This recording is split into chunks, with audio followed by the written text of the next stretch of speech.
Avec la guerre en Ukraine, la crise énergétique éclipse l'urgence climatique. Au Royaume-Uni, la première ministre Liz Truss a annoncé ce jeudi la levée du moratoire sur la fracturation hydraulique, 3 ans après la suspension de cette technologie très controversée. Pour Liz Truss, l'urgence est de renforcer la sécurité énergétique du pays alors que la Russie a coupé le robinet du gaz et que les prix de l'énergie explosent.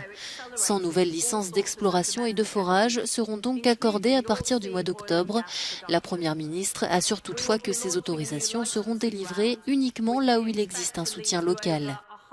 Cette annonce a provoqué la colère de l'opposition travailliste ainsi que des associations de défense de l'environnement qui rappellent que la fracturation hydraulique comporte d'importants risques de pollution, néfastes pour l'environnement et pour la santé humaine, notamment infantile, et provoque des tremblements de terre, le tout pour un faible potentiel de production énergétique.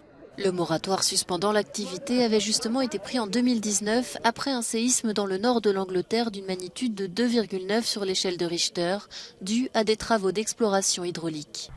Alors que la plupart des pays européens ont banni depuis plusieurs années l'exploitation du gaz de schiste, certains reconsidèrent cette technique.